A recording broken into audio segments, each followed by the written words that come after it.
Adanya laporan masyarakat terkait potongan bantuan sosial tunai atau BST dari Kementerian Sosial di Desa Kedung Rejo, Tanjung Anom, Kabupaten Nganjuk. Bantuan BST yang diterima sebesar Rp600.000 yang berlangsung selama 3 bulan diperuntukkan untuk warga terdampak COVID-19.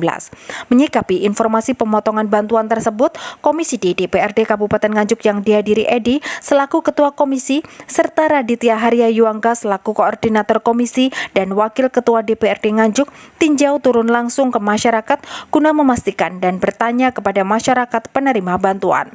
Tak hanya itu, Komisi D juga mengajak Sujarwo, Kepala Desa Kedung Rejo, untuk melihat langsung apa yang sudah terjadi setelah penerimaan bantuan.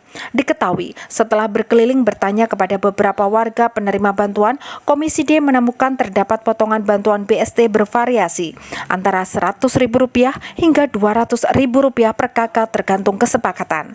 Menyikapi hal tersebut, laki-laki yang biasa dipanggil Mas Angga tersebut mengajak kepala desa serta RT dan RW guna menjelaskan hasil temuan tersebut.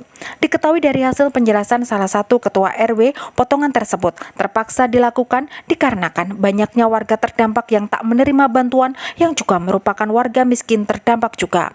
Guna mencegah adanya gejolak terkait carut-marutnya data bantuan, perangkat desa dan RT RW bersama warga Kedung Rejo penerima bantuan melakukan kesepakatan asas dasar pemerataan dari bantuan BST senilai Rp600.000 dipotong 100 sampai dengan Rp200.000 diberikan kepada warga yang tidak mendapatkan bantuan. Menerima laporan dari masyarakat bahwa adanya pemotongan, namun ternyata pemotongan itu adalah sudah merupakan hasil musyawarah. Akan tetapi di sini kita sarankan untuk jangan seperti itu. Kalau mau memang musyawarah ada pemotongan silahkan, cuma langsung diberikan kepada yang lebih berhak lagi hasil potongan itu.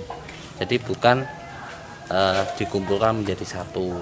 Akhirnya ini sudah selesai, besok paling telat sudah bisa dibagikan yang belum menerima. Jadi karena situasi kondisi desa agar kondusif ya memang tidak ada salahnya melakukan demikian. Karena data yang dari pusat itu tidak sesuai dengan kondisi desa yang sekarang. Data itu data lama. Ada yang sudah meninggal, ada yang sudah mampu, seperti itu. Ya lumayan Mas, kita sementara akan kita telusuri terus. Kalau memang ada laporan langsung kita telusuri Mas, asalkan bisa terkonfirmasi dan bukan hoak ya. Kepala Desa Kedung Rejo Tanjung Anom Sujarwo mengatakan, pengurangan uang BST di desanya itu tidak untuk masuk kantong pribadi atau menguntungkan perangkat desa, melainkan untuk membantu warga lain yang belum mendapat bantuan.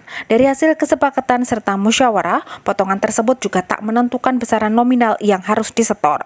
Pengurangan uang BST tersebut terpaksa dilakukan karena ada banyak warga yang diusulkan dapat bantuan tapi tidak masuk data penerima BST. Agar tidak terjadi gejolak di lapangan, diputuskan untuk saling membantu warga lain. Bantuan itu turun, tapi karena yang menerima bantuan dan yang tidak menerima bantuan ini lebih banyak yang tidak menerima bantuan. Nah, kami sebetulnya sudah menyarankan kepada Pak RT, Pak RW, perangkat desa, jangan sampai ada pemotongan. Namun itu semua kehendaknya masyarakat berdasarkan hasil musyawarah ini tidak harus 200 sebetulnya. Ini sesuai kesepakatan. Yang penting permintaan masyarakat itu semuanya bisa menerima. Masalah nominal ini masyarakat tidak menuntut. Ya ada yang mungkin katakanlah 50.000 asalkan itu terima juga enggak masalah. Keikhlasan Pak Mas. Bahkan ada yang sebagian itu diberikan sendiri, bahkan ada yang menolak. Dia mengambil tapi diberikan tetangganya yang jauh lebih di bawah. Prinsip kami, saya sebagai kepala desa, saya tidak pernah menginstruksikan untuk melakukan pemotongan. Itu yang pertama. Yang kedua, ciptakan situasi yang kondusif pada warga masyarakat. Jangan sampai nanti hanya karena bantuan yang setiap hari bahkan setiap jam ini berubah-ubah data itu. Ini membuat saya bingung.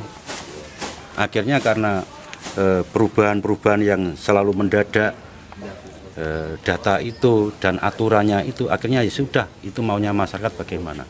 Yang penting situasi di desa saya itu kondusif. Komisi D DPRD Nganjuk berharap tak ada perangkat desa yang tersandung masalah hukum karena kebijakan yang diambilnya bersifat kearifan lokal. Meski demikian, DPRD Nganjuk tetap meminta masyarakat mengawasi bantuan agar tidak terjadi penyelewengan. Dari Nganjuk, Sofyan Hanafi, Bayu TV melaporkan.